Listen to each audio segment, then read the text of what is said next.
I'm glad to be back with you to talk a little bit more about the cardiovascular system, Chapter 19 in our Human Anatomy and Physiology textbook. In Part 2, you learned quite a bit about blood flow, blood pressure, and resistance to flow. Now that we've discovered a relationship between blood pressure and some variables in the body, we can talk about the regulation of blood pressure. And then we'll go on and talk about some abnormal states in which the blood pressure is either too high or too low. So this diagram we've looked at before, and it shows the blood pressure in different parts of the vascular system, right at the heart on the far left, and then as we move through the system to smaller and smaller arteries, to arterioles, we see a big drop in pressure through these resistance vessels, and then dropping down to almost nothing in the veins as the blood returns to the heart. And we said that there are a number of mechanisms that promote venous return so that still works even though there's not much pressure over there. Well, we said that the pressure that's actually effectively driving the blood through this vascular system is the average pressure over time, rather than talking always about the pulsatile nature of arterial blood pressure. So the mean or average arterial pressure. So it's pressure difference that drives flow. And how is it regulated? So here's the relationship we talked about. We just derived this. We saw that the average pressure, the mean arterial pressure, depends on stroke volume, heart rate, and resistance or opposition to flow. If anything on the right side of this equation goes up, then pressure will go up. If the net effect is a drop in some variables on the right side, pressure will go down. So we're going to talk about we're going to break the regulation of blood pressure into short-term and long-term because they're completely different mechanisms kind of at work. The short-term regulation of blood pressure is accomplished mainly by varying the diameter of the arterioles. That's called peripheral resistance. We're going to vasodilate or vasoconstrict the smooth muscle in those small arteries, the arterioles. And that's going to have a profound impact on pressure because remember, we said that small changes in radius of the vessels makes a huge change in resistance. So it's relatively easy to make huge changes in resistance and therefore have a big impact, second by second, minute by minute on blood pressure. And then in the long term, we'll discover that the way it's regulated is by changing the blood volume. And we said that the volume is related to venous return. Blood volume goes up, venous return goes up. If venous return goes up, stroke volume goes up. And of course, if stroke volume goes up with no other changes, then pressure goes up. So let's look at those two conditions. So in the short term, we manage blood pressure by changing the peripheral resistance, and that's done by changing the diameter or radius of the arterioles, vasoconstriction or vasodilation. The arterioles are where we discuss this effect because they're the vessels with the greatest overall resistance to start with, so it makes the most impact to change their resistance up or down. But it's worth noting or reminding you that sympathetic vasoconstriction happens throughout the vascular system, and that'll be something to keep in mind when we talk about venoconstriction. Again, I'll remind you about that. Okay, so let's look at some neural controls of this short-term control of blood pressure. So every time you change the position or posture of your body, blood pressure will change because of the action of gravity. So for example, if you go from lying down to standing up, the blood pressure will initially drop in your neck and head, in your upper body. And so we have a response to that, a reflex response to that, a negative feedback system, so that doesn't lay us out. If you suddenly had a drop in blood flow to your brain for any period of time, you get pretty dizzy or possibly even faint. So that won't happen because the baroreceptor reflex. So let's talk about that first, then we'll talk about the chemoreceptor reflex, and then higher brain centers. So the baroreceptor reflex, there's pressure sensors in your carotid arteries in your neck, right where they branch. That's called the carotid sinus. And then there's some baroreceptors in your thorax right around the aortic arch. Aorta comes off of your heart and then it kind of arcs over. Right in that area are some pressure sensors, some stretch receptors in those great arteries. When the blood pressure goes down, let's see what will happen. those baroreceptors will sense a drop in pressure, and they will signal through afferent neurons to the hypothalamus. And the hypothalamus is going to do something about this. The actual control centers are in the medulla oblongata, but they're managed by the hypothalamus. That's the big boss. There's 3 centers we can define there. The cardioacceleratory center. Those are sympathetic neurons, the SA node, and the heart muscle, the myocardium. The cardioinhibitory center, which is parasympathetic neurons, the SA node. And then the vasomotor center, sympathetic fibers that innervate the smooth muscle of the blood vessels. So let's look at this little negative feedback diagram. So our first example we just saw on the previous page, I guess I could have filled in these a little bit more. If the blood pressure falls, we're going to activate the cardioacceleratory center to drive up the heart rate and the stroke volume. Those are 2 of the variables that increase blood pressure, mean arterial pressure. We're going to turn off or inhibit the cardioinhibitory center. So we're going to shut off those parasympathetic fibers that slow the heart rate. We're going to activate sympathetic fibers that increase the heart rate and also contractility. And we're going to vasoconstrict. Most importantly, we're going to vasoconstrict the arterioles. And again, because the radius of the arterioles, the 4th power of the radius in that denominator is inversely related to the resistance. Vasoconstriction will cause a mondo increase in resistance, which will drive up pressure immediately in seconds. So when you stand up again from lying down, all of a sudden the blood pools downward in your body because of the action of gravity, and the pressure is going to drop. If you didn't do something about that quickly enough, you would start getting dizzy, but the baroreceptor reflex kicks in, your heart rate goes right up. And we saw that in lab. When we did EKGs, remember we had somebody lie down on the bench and look at their electrocardiogram and then have them sit up, and we saw a jump in blood and heart rate. That's evidence of the baroreceptor reflex acting. So even just sitting up makes blood pool downwards, and there's less venous return to your heart, and then the pressure therefore drops off in your upper body and your neck and head. We're going to kick up the heart rate immediately and the contractility as well. But vasoconstrict, most importantly. Vasoconstrict the arterioles and push that blood pressure right up, and push that extra pressure. We can drive flow up into the head against the force of gravity. Let's look at this scenario here. The opposite. If blood pressure rises, that's our change in pressure. Change in the variable is called the stimulus. Here's a baroreceptor in the carotid sinus, it's called. Right? There's this branch point of the common carotid artery to the internal and external carotid arteries. There's a baroreceptor right there. It'll sense that increase in pressure, signal to the hypothalamus, and the hypothalamus will inhibit the cardioacceleratory center, activate the cardioinhibitory center, and inhibit the vasomotor center. So thinking of those 3 centers we defined, we're going to end up with vasodilation, or another way to think about that is less vasoconstriction. We're just removing some of the sympathetic tone to those arterioles. They vasodilate, the heart rate's going to go down, and the contractility is going to go down. Those things result in a drop in mean arterial pressure back towards normal. So again, here's our formula. So we're going to primarily dilate the arterioles, and that's going to cause a huge drop in resistance, and that's going to cause mean arterial pressure to go back down. We're also going to slow down the heart rate, which makes pressure go down. We're also going to back off on the contractility, which will reduce mean arterial pressure. And again, this is how about neural controls in the chemoreceptor reflex? So I want you to just don't get confused. The baroreceptor reflex is the #1 short-term control mechanism. But let's say it's not quite getting things done. There are chemoreceptors that can measure blood oxygen and carbon dioxide also at the carotid sinus and the aortic arch.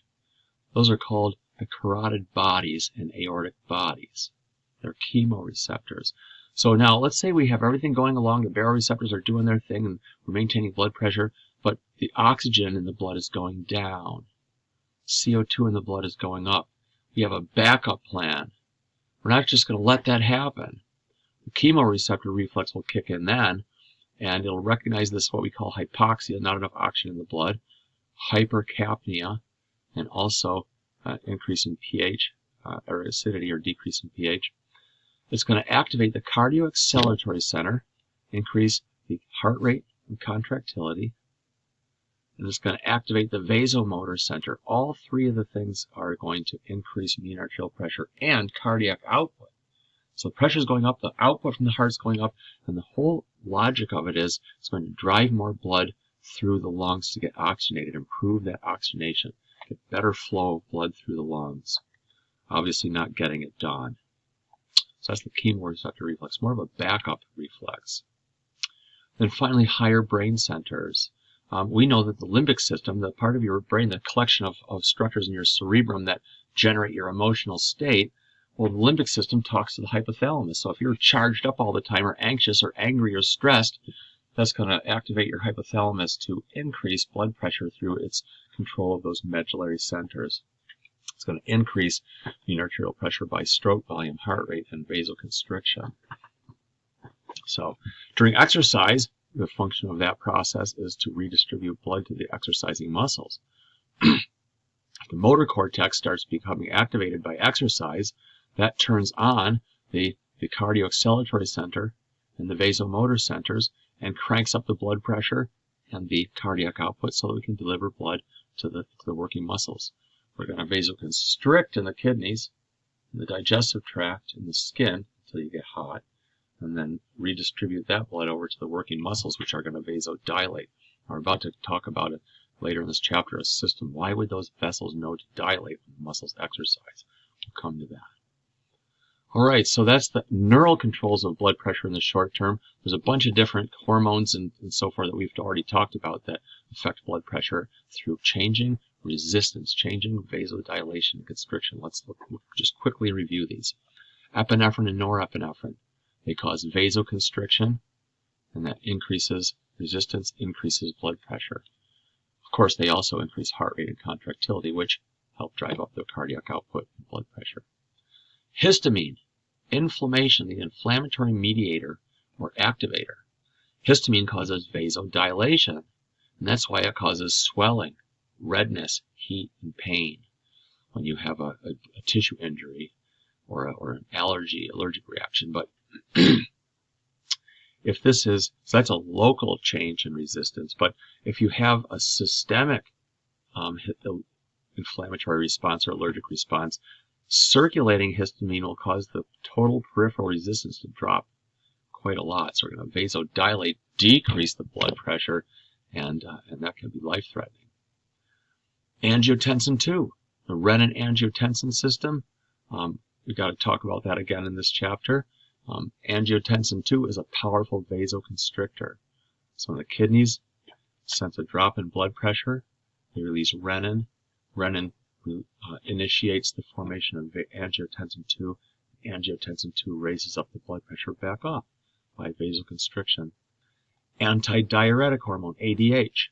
When you're dehydrated, the hypothalamus releases ADH, and ADH, of course, increases blood volume, which increases stroke volume and blood pressure, but ADH more quickly than that even causes vasoconstriction. It's a powerful vasoconstrictor, and it will raise the pressure back up. So drop in pressure, out comes ADH, boom, vasoconstriction. It's actually funny, the traditional name of ADH is vasopressin, which means constrictor, because that was a well-known function of ADH for a long, long time in clinical medicine. Atrial natriuretic peptide. If the blood volume is starting to go up and up and up, because we may have some ADH coming out or aldosterone, well, it's going to eventually start stretching the atria of the heart more and more because there's more venous return forcing its way into the little atria and then into the ventricles. Stretching those atria causes them to release ANP. ANP is a vasodilator, so it'll help bring the pressure down a little bit. It's a check and balance. If we have hormones that can raise the pressure, we also have a hormone here that can limit that. We're not going to let the pressure just keep going up indefinitely. Thyroid hormone. Thyroid hormone works by enhancing the effects of epinephrine and norepinephrine. It'll cause vasoconstriction. Particularly, it'll cause an increase in heart rate and contractility by just enhancing the effects of those hormones and neurotransmitters. Cortisol. Cortisol is the stress hormone. You've got to believe it's going to do something to overcome challenges. It's going to help us rise to the occasion. So cortisol is going to enhance the effect of epinephrine and norepinephrine as well. It's going to cause vasoconstriction, raise up the blood pressure, crank up the heart rate and cardiac output, raise up the blood pressure that way, and make sure that we have enough delivery of nutrients and oxygen to the muscles to be able to do something. And finally, alcohol. Ethanol inhibits ADH, and it's also a vasodilator. So it's going to inhibit ADH, which is a vasoconstrictor, so that is going to cause vasodilation. It's going to be directly a vasodilator by acting on the vasomotor center, inhibiting the vasomotor center.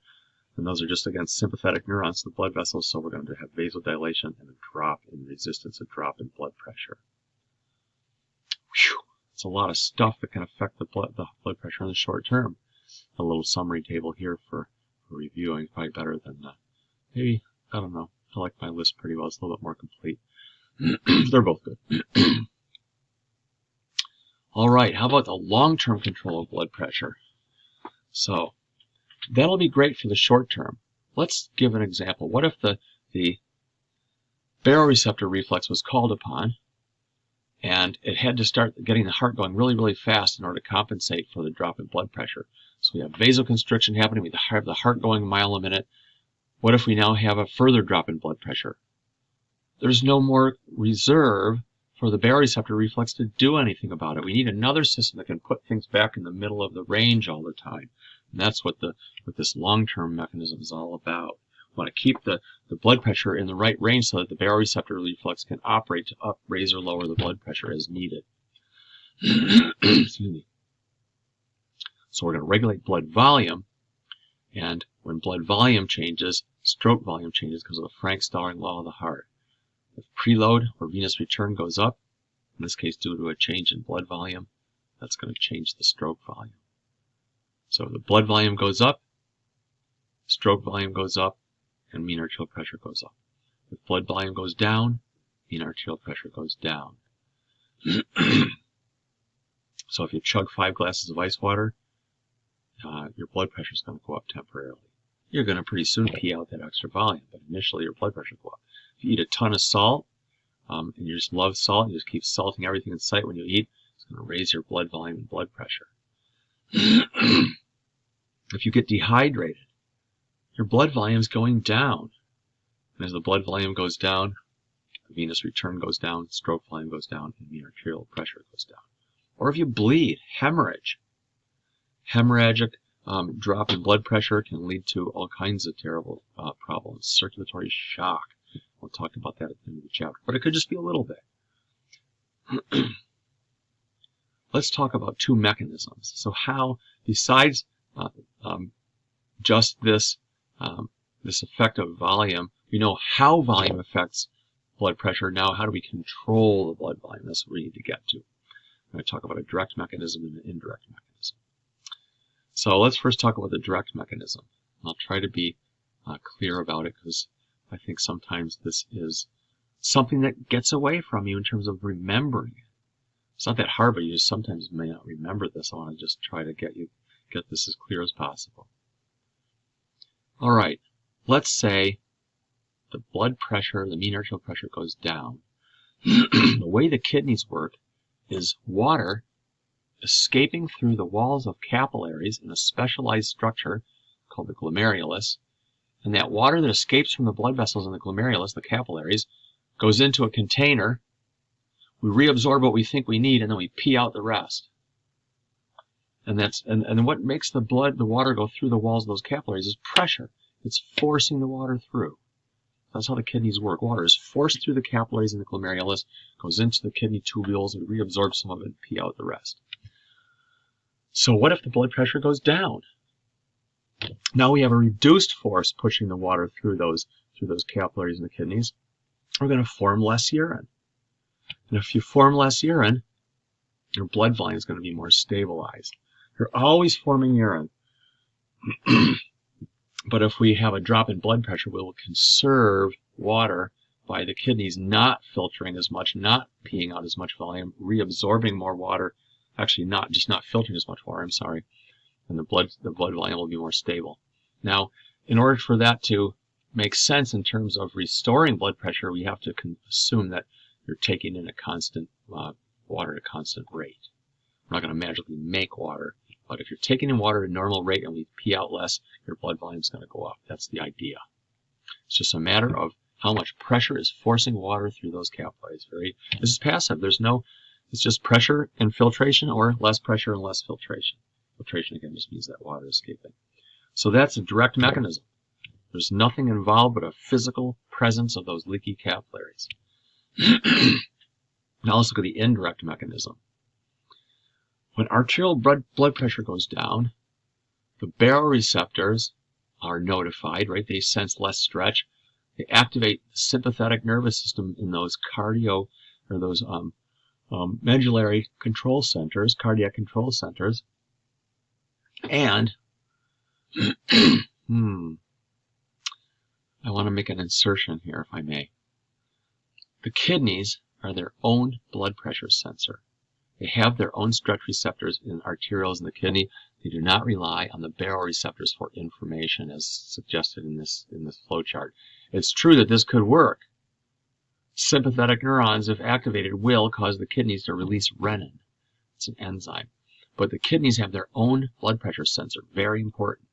If there wasn't even any baroreceptor, the kidneys would still sense a drop in pressure, and they would increase renin release. When pressure goes down, kidneys release renin, and renin takes a plasma protein in its inactive form called angiotensinogen and chops off a little peptide, and now it becomes angiotensin 1.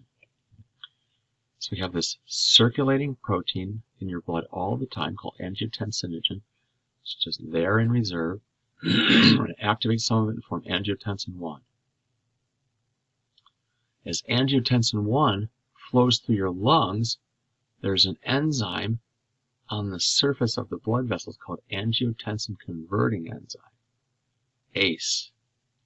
Angiotensin converting enzyme makes angiotensin 1 into angiotensin 2. It cuts off another peptide. Now we have the powerful vasoconstrictor angiotensin 2. Angiotensin 2 does a few things. So it vasoconstricts, which raises the pressure back up. It makes us thirsty. Well, the hypothalamus will make us thirsty the moment it senses this drop in blood pressure by way of the baroreceptors. Angiotensin 2 can cause ADH release from the hypothalamus, and which is also, again, directly affected by blood pressure. This drop in pressure will activate ADH release directly. It doesn't require angiotensin 2. Angiotensin 2 though, is a very important mechanism, will cause the release of aldosterone from the adrenal cortex. Aldosterone will cause the kidneys to reabsorb more salt and water from the forming urine. And if we're reabsorbing more, less of it's in the urine flow rate goes down, and we retain more salt and water. And if we retain more salt and water and we're still drinking water at a constant rate, then we're going to have an increase in blood volume and blood pressure. ADH causes vasoconstriction, but also ADH causes the kidneys to retain pure water. I can't emphasize these two things enough. Difference. Aldosterone causes us to reabsorb sodium and chloride, salt, and then we drag water back into the body by osmosis from the forming urine. So aldosterone causes us to reabsorb a volume of salty water, slightly hypertonic water. So it raises the blood volume, but it also raises the osmolarity and the salt content of the body.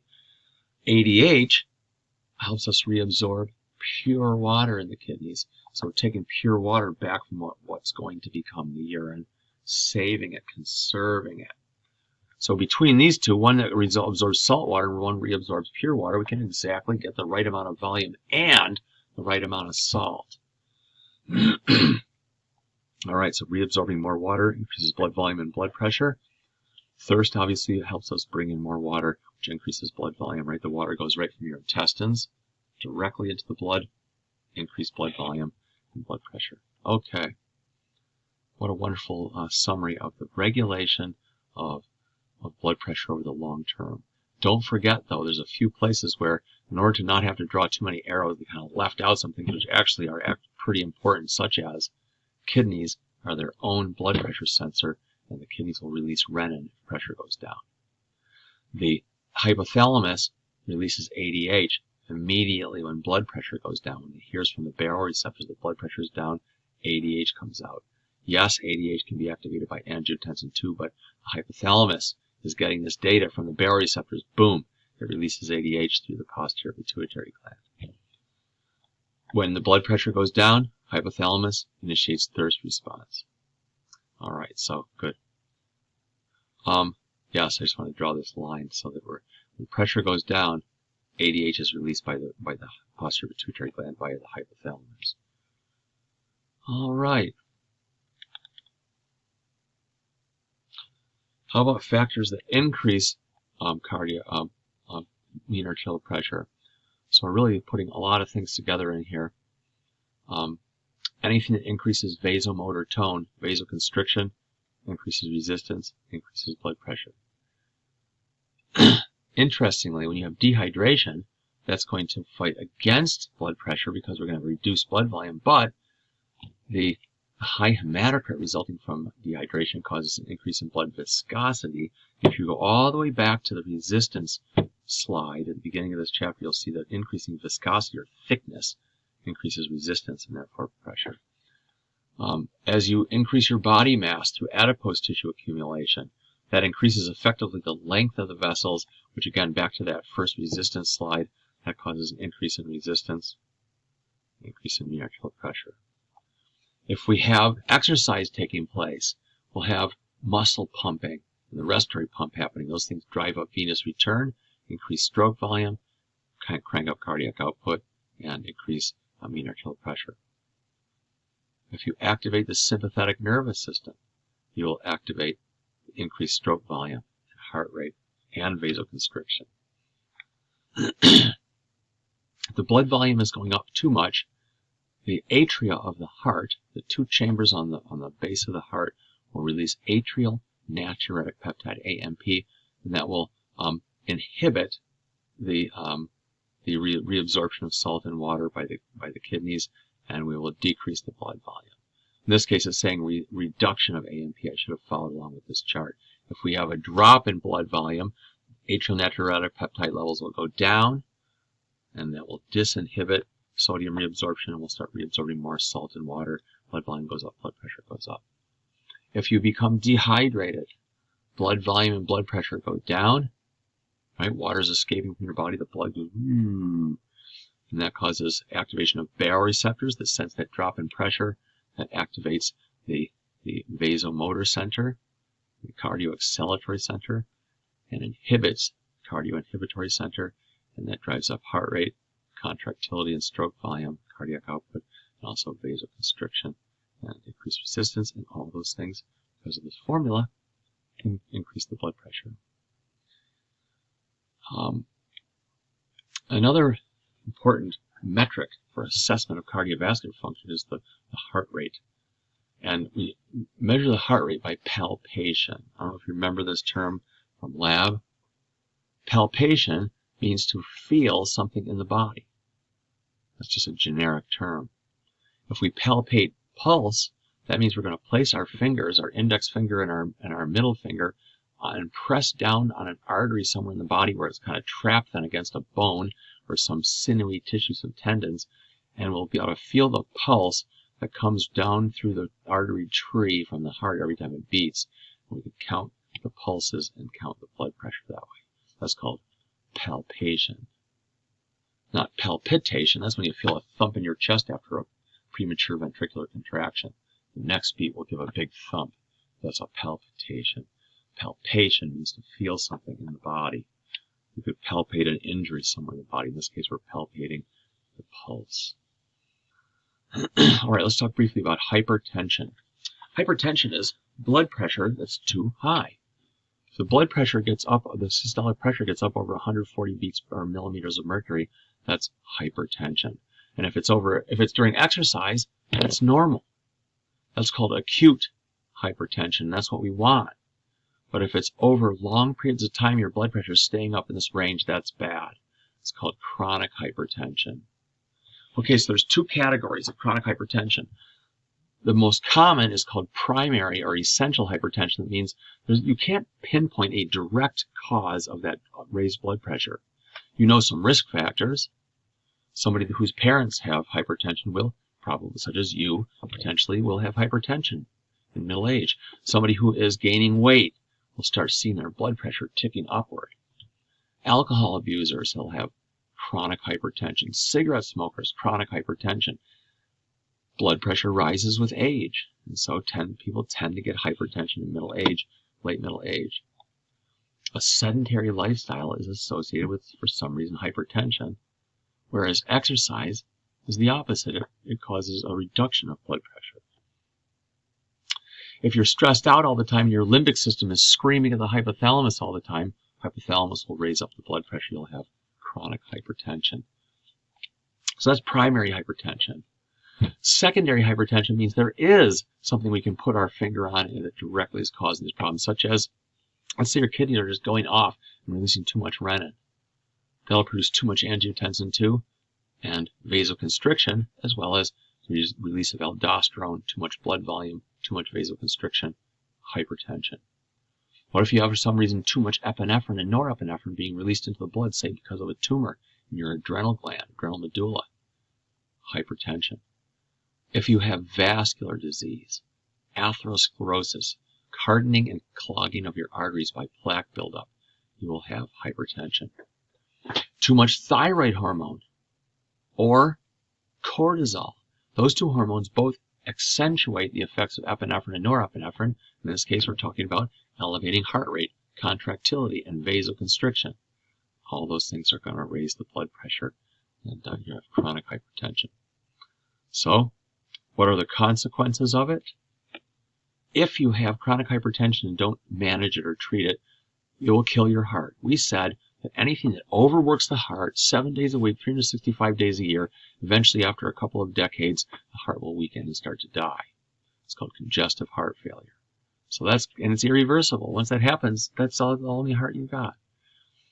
You're at risk for strokes. If you have chronic hypertension, especially if you have vascular disease, also an artery in the brain may burst and a bunch of blood may leak out into the brain, causing a stroke, damage to the nervous tissue. Hypertension, unfortunately, will destroy your kidneys, and there are no symptoms. You may all of a sudden discover that your unmanaged hypertension has ruined your kidneys, and now you have to go in for dialysis. That is a rough business right there. The average survival after starting dialysis is 5 years. So it's not so good. Atherosclerosis. If you have vascular disease, advanced vascular disease, I'm sorry, I was thinking of the top part. If you have chronic hypertension, it's going to accelerate the pace of vascular disease. What a funny thing. If you have vascular disease, it will cause hypertension. But if you have hypertension chronically, it'll accelerate vascular disease. You can see you have a positive feedback, runaway situation here of things going from bad to worse. What can you do about it? Exercise, exercise, exercise. And change your diet habits.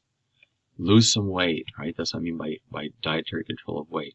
Eat less calories than you're burning for a while. You don't have to do it forever, just for a while until you can lose some weight, which will bring your blood pressure back down. Exercise all by itself lowers blood pressure for some reason. Very effective. Diuretics are chemicals or drugs that make you pee more. Diuresis means forming urine. That's what that word means. Diuresis is forming urine. A diuretic is a drug that accelerates forming urine. If we're peeing out more, blood volume is going to go down, stroke volume is going to go down, and blood pressure is going to go down. Beta blockers. They're really beta-1 blockers to be mean. They block beta-1 adrenergic receptors for epinephrine and norepinephrine. And if we add one of those, we're just going to reduce the heart rate, reduce the contractility, which will drop the blood pressure. How about alpha-1 receptors? Those are the adrenergic receptors on your vascular smooth muscle. If you use a blocker, then that's going to cause vasodilation. If normally vasoconstriction, sympathetic vasoconstriction is what controls vascular tone or diameter, it's norepinephrine, right? That's the neurotransmitter of sympathetic neurons. We're going to block it from getting to those 8 alpha-1 receptors, vasodilation and drop in blood pressure. Here's probably the most common, besides exercise and losing weight, the most commonly prescribed mechanism for lowering blood pressure is ACE inhibitors. If you're a person who has significant amount of renin in your blood, angiotensin II in your blood, well then probably doctor will prescribe an ACE inhibitor. The ACE inhibitor will inhibit that last step in the renin-angiotensin system. Renin comes out of your kidneys, maybe too much is coming out right now, causes angiotensinogen to be converted to angiotensin I, and now we're going to block the angiotensin converting enzyme in your blood vessels, especially in your lungs, from making angiotensin II. If we don't make angiotensin II, we don't have the vasoconstriction. We don't have aldosterone release, so we're going to get a really effective approach at lowering that blood pressure. Very well-tolerated drugs, very cheap, wonderful solution to hypertension for people that have a measurable amount of renin on board. How about angiotensin receptor blockers? If angiotensin II, is what this really means, causes vasoconstriction, and we know there's a lot, if we measure and see a lot of angiotensin II in the blood, we can just use an angiotensin receptor blocker, and then that angiotensin II won't cause the vasoconstriction component, and we'll have less vasoconstriction. We can call that vasodilation and lowering blood pressure. Calcium channel blockers. Calcium channels, okay, when the heart cells beat or contract, some of the calcium for those contractions comes from outside the cardiomyocytes, from the extracellular fluid and into the cell, and then when the heart rests, primary active transporters pump that calcium right back out into the extracellular fluid. Well, if we block those calcium channels, less calcium is going to come into the heart. It's going to reduce the contractility. There's going to be less calcium in the cytoplasm, less cross-bridge cycling, less force, and therefore less contractility, lower blood pressure. Also, calcium channel blockers cause vasodilation, and that, of course, reduces blood pressure. So, just some very important things to know about treating hypertension. It's such an important condition. It's very important to know these things. How about hypotension? What if your blood pressure is too low all the time? If you have, in the short-term hypotension, you get dizzy every time you stand up. Dizziness upon standing up because the blood pressure is falling and it's not coming up fast enough. That's called orthostatic hypotension. It means that as the gravity pulls the blood down into the veins of your lower body, then less is going back to the heart. Drop in venous return, drop in stroke volume, drop in blood pressure. So if it takes so long for your baroreceptor reflex to kick in that you get dizzy, that's called orthostatic hypotension. Or your blood volume is so low, you're so dehydrated that even when the baroreceptor reflex tries to get going on this, it takes too long, and there's going to be a drop in blood pressure. You may feel dizzy. Worst case scenario, you may even faint. What if you had a release of histamine? You ate the allergic food, you ate the peanuts, and you have a peanut allergy. Then you're going to have release of histamine in the circulation, which is going to cause massive vasodilation. That's called anaphylaxis. You're going to have a big drop in blood pressure, hypotension. All right, chronic hypotension. What would make it stay low over the longer term? Malnutrition. You've got to have enough raw materials coming in to make the red blood cells, and the red blood cells control the viscosity or thickness of blood. So if you have anemia due to malnutrition, you'll also have hypotension. Addison's disease. That's a failure of the adrenal cortex. We've said that the effects there are lowered cortisol and lowered aldosterone. And all the things that would be expected to happen are the hallmarks or symptoms of chronic hypotension. Reduced epinephrine and norepinephrine effects because cortisol has been removed, drop in blood pressure, and lower aldosterone. We're not reabsorbing the extra salt and water, so blood volume is going down. We're going to have hypotension. Hypothyroid, right? Just like hyperthyroid can cause hypertension by activating epinephrine and norepinephrine effects. A drop in thyroid hormone can lower the effects of epinephrine and norepinephrine, and now we have hypotension. So interesting. Circulatory shock. We've got to talk about that later. Basically, I think it's the end of the chapter. We'll talk about circulatory shock to find out what causes it, find out how we can treat it. So that's what we'll do in the next section. We'll talk about autoregulation, how each organ can control its own blood flow according to its exact metabolic needs.